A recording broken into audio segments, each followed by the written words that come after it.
अस्सलामुअलैकुम। आज मैं आपको बुक D3 जिसका चैप्टर 5 है उसकी एक्सरसाइज 5B का क्वेश्चन 2 कराऊंगी। क्वेश्चन 2 रीड करते हैं। The points A, B, C, D and E are shown in the diagram. Find the gradient of each of the line segment AB, AE, DC and DE। Question में हमें points given है A, B, C, D, E। इनके हमें coordinates given है। हमें gradient find करना है line A B का, ए ई का, डी सी का और डी ई का। ये जो ए बी लाइन है ये हॉरिजॉन्टल लाइन है, तो हॉरिजॉन्टल लाइन का जो ग्रेडियंट होता है वो 0 होता है। ये डी और सी ये लाइन है, इसका जब हम ग्रेडियंट फाइंड करेंगे तो ये जो लाइन है ये ऊपर से नीचे की तरफ आ रही है, इसकी हाइट डिक्रीज हो रही है, तो इसका जो ग्रेडियंट आएगा वो नेगेटिव में आएगा। और ये डी ई लाइन है ये भी नीचे की तरफ जा रही है, इसकी भी हाइट डिक्रीज हो रही है, तो इसका भी ग्रेडियंट 0 होगा। और जब हम ए और ई का ग्रेडियंट फाइंड करेंगे तो इसका ग्रेडियंट पॉजिटिव आएगा, क्योंकि ये हाइट इंक्रीज हो रही है, इसकी जो स्टीपनेस है ये बढ़ रही है, तो इसलिए इसका ग्रेडियंट पॉजिटिव होगा। ग्रेडियंट है क्या?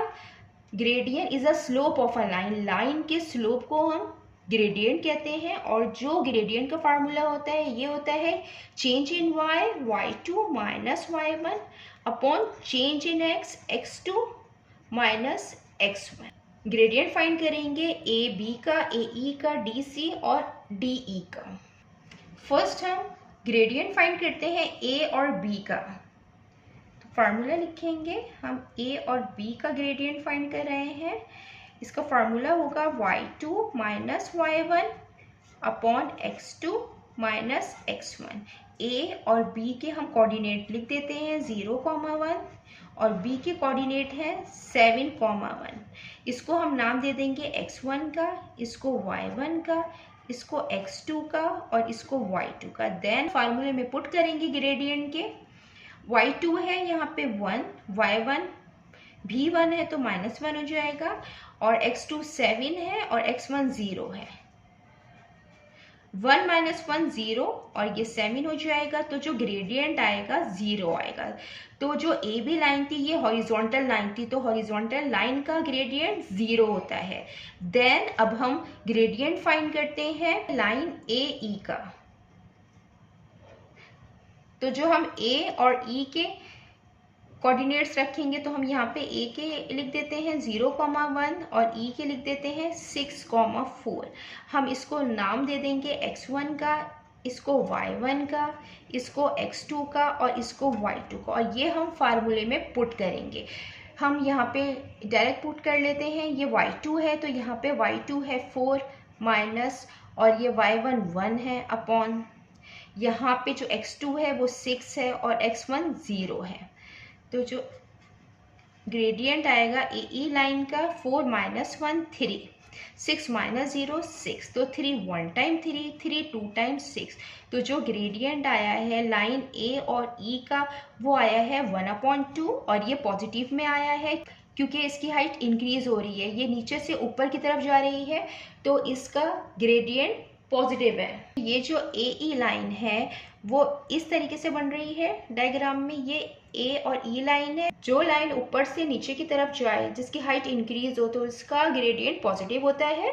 देन अब हम ग्रेडियंट फाइंड करेंगे डी और सी का। यहाँ पे डी के कोऑर्डिनेट्स लिख लेते हैं 0,5 और सी के हम कोऑर्डिनेट लिख देते हैं 6,0। अब ये हम फार्मूले में पुट करेंगे। इसको हम नाम दे देंगे x1 का, इसको y1 का, इसको x2 का और इसको y2 का। हम फार्मूले में पुट करेंगे y2 0 है माइनस y1 5 है अपॉन x2 6 है माइनस और x1 0 है। तो ग्रेडियंट DC ये इक्वल होगा, ये -5 है और ये अपॉन 6 आया, तो इसका नेगेटिव आया है क्योंकि इसकी हाइट डिक्रीज हो रही है। जो डी और सी लाइन डायग्राम में बन रही है वो इस तरीके से बन रही है। डी और सी लाइन ये ऊपर से नीचे की तरफ आ रही है, इसकी हाइट डिक्रीज हो रही है, तो इस लाइन का जो ग्रेडियंट होगा वो नेगेटिव होगा, तो इसमें नेगेटिव आया है ग्रेडियंट। देन अब हम डी और ई का ग्रेडियंट फाइंड करते हैं। डी और ई का ग्रेडियंट हम फाइंड करेंगे। यहाँ पे हम डी के कोऑर्डिनेट्स लिख देते हैं 0,5 और ई के कोऑर्डिनेट्स लिख लेते हैं 6,4। हम इसको नाम दे देंगे x1 का, इसको y1 का, इसको x2 और इसको y2। हम फार्मूले में पुट करेंगे, y2 4 है और y1 5 है, अपॉन यहाँ पे x2 6 है और x1 0 है। तो जो ग्रेडियंट आएगा वो आएगा 4 - 5 - 1 और ये 6 आएगा। तो इसका ग्रेडियंट भी नेगेटिव में आया है, क्योंकि डायग्राम में जो इसकी लाइन बन रही है वो इस तरीके से बन रही है, ये भी ऊपर से लेके नीचे की तरफ आ रहा है, इसकी हाइट डिक्रीज हो रही है, तो इसका जो ग्रेडियंट होगा वो नेगेटिव में आएगा। जितना मैंने एक्सप्लेन किया है, अगर इसमें कोई भी क्वेरी है तो आप कमेंट्स में पूछ सकते हैं। अल्लाह हाफिज़।